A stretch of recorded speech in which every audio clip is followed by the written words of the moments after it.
I have been filming at one location, but today I'll be filming at a new location. It's a bookstore, library, and also a workspace. Come along with me.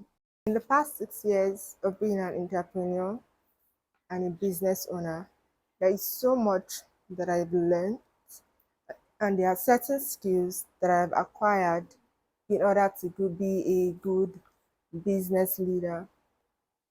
I'll be discussing some of those skills in this video. The first skill, research. Now, the honest truth about research is that you don't even know the quantity or the amount of research that you would need to do until you begin. And then you start finding out that there are so many things that you don't even know about that you have to go ahead and you have to find out about it. In business, my previous business was an import-based business. So the items that I used to sell, they were imported. So when I moved and I started Jetta, the brand, the items are produced here locally. So it's a massive shift in the research, because if you're researching on imported goods, before you begin, you'll be looking at things like, okay, how to get the best supplier, which of the imported items are people purchasing the most. Um, okay, basically, generally, you'll be looking at how to market this product when you finally import them. So that's for when you're importing goods. But if you're producing your own items, it's a different kind of findings you would have to do, because you'll be looking at getting the best, also supplier, because you're looking at getting the best raw materials. You're looking at quality, because after you get the best raw materials, if you don't produce them properly, they will not be as quality as they should be. You'll be looking at, because of course you can't do everything on your own, so you'll be looking at working with the best artisans, partnering with the best artisans that can help you out in your production line. So research it's almost the majority of the work. Yes, it's almost the majority of the work, because if you do your findings properly, there are certain questions that you would have, and by the time you get answers to those questions, they will help you out on your business journey. In research is basically where you find out as much as you need to be. You do research before you begin the business, and you also do research while after you've started, while the business is ongoing, because the problems that you encounter when you're about to start are different from the problems that you encounter after you have started. And even if you're not encountering any problems while the business is running, you also need to improve. You need to grow, you need to scale, and there's many other things that come up in your line of business that you need answers to. So you still go back to doing research. The world is evolving, the world is changing every day. If there are because just at the brand where we produce, I do research on new designs that I can make, new designs that I can produce. Are there better raw materials that we can use in producing this items, more sustainable materials that can last for a longer period of time, materials that are eco-friendly, materials that are good for the environment. So research is never ending. You always need to do research. And don't forget that you also have competitors, and your competitors are not sleeping.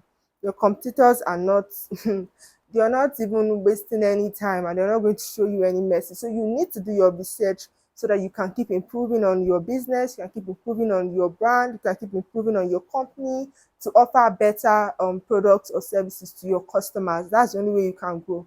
And another reason you will need to do research after you began the business is so you can meet, once the business starts to grow, if the business is successful, once it starts to grow, you will start to notice that there is more supply than there is a demand. That is one of the issues that we encountered at Jeta's brand, because we're having more demand than we could supply.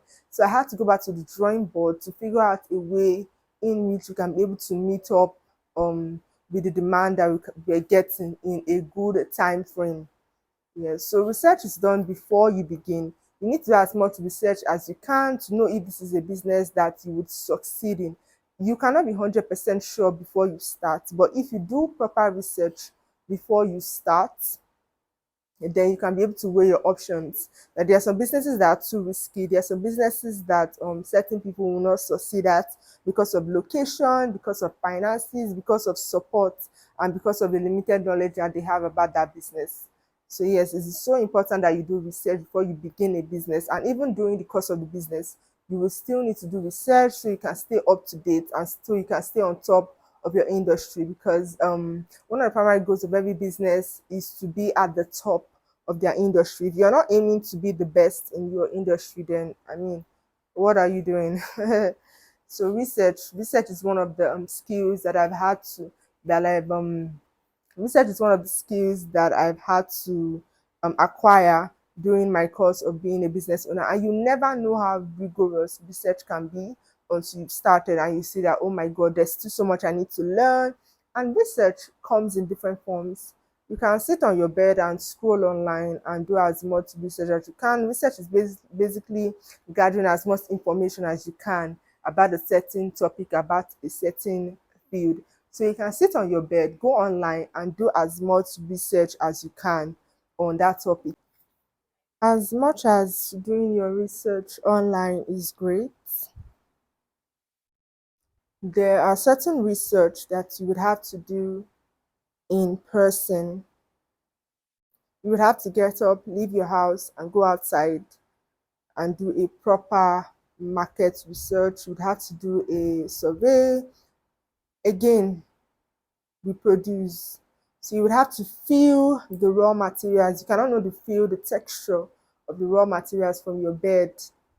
There are certain things that you cannot find out at home. It would require your time, money, efforts. You need to go out there, either to the marketplace or visit people or ask around, but you need to do some physical research. So it's best to find out which one is best for you. Another important aspect of doing your research is reading. There's so much you can learn from reading. Reading opens your mind, gives you more knowledge. People also use reading as a form of meditation. The thing about reading is you're learning about people who have been there, who have done what you want to do. And if there be anything like a principle that you have forgotten, reading reminds you. Now, it depends on the type of books that you're spending your time reading. I'm not talking about fictional books, I'm talking about books written by business leaders, by CEOs, books written by people who have done what you intend to do, or people who were close to doing what you intend to do. Now, when you read biographies, autobiographies, when you read memoirs, when you read self-help books, not only are you learning what you should do, not only are you learning principles, but you are also learning things that you should avoid doing. There's a particular book I read, Shoe Dog by the founder of Nike. It was his he wrote the book about his life story from when he was born, the small town he grew up in, up to the point where he started Nike, and up to the point where Nike became big and established. There are certain things that I learned from that book. I learned about um, I should be taking more risks, but the things I should go out of my way to do. But I also learned about the consequences of being that ambitious. So, reading is a very important part of research. There are certain things nobody can teach you that you can only learn from experience, but there are other things that you can learn from reading. And I would always say this: you are what you consume, what you continually consume. If you're continually consuming random, vague, unhelpful things, things that have no positive impact on you, those are going to be the only things that you can produce when the time comes. But if you're reading self-help books, books written by CEOs, business leaders, public speakers, books about certain things that you can improve on, we're all lacking in certain things. Some of us are lacking in confidence, some of us are lacking in brain power. So look for that thing that you're lacking in. There's a book about everything. Trust me, in the last 2 years, I realized that there is a book about everything. So whatever you need help on, there's definitely a book about it. There are so many renowned authors, so many thinkers who have written their thoughts, their live work into one book. So take some time out and read a book like that. They also, if you're not the type that likes to if you're not the type that likes to read, there are also videos that you can watch even on YouTube. Videos are free. There's so many that you can scroll through. Any day that you're feeling down, there's so many motivational, inspirational, self-help videos that you can watch to help you on your journey as either a business owner or even as a career person. One of the next things that I've learned on my journey as a business owner is patience. Ah, you would need a whole lot of patience with suppliers, artisans, customers, workers, even with yourself.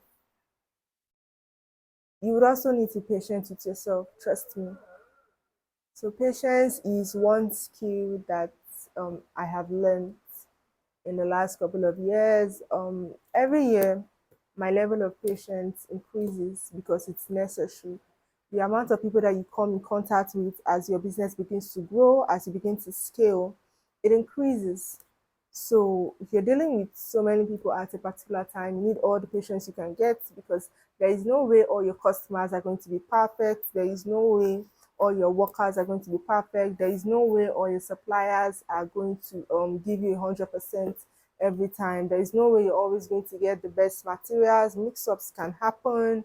Um, so patience, you need all the patience you can get. And the thing about being patient is when you're patient, it helps you to make informed, proper decisions. But when you're rash and impatient, you can make decisions that you would easily regret in the nearest future. But when you're patient, it gives you time to think a decision through before you go ahead and make the decision. It helps not to overreact, and it also helps your emotions not to get into play. So in business, it is better to be more logical than emotional because when you're emotional, you make all the wrong decisions. But if you're logical, you take time out, you can think this through before you proceed, especially when dealing with your customers, your clients, or whoever you are partnering with in business. You need to be very, very patient.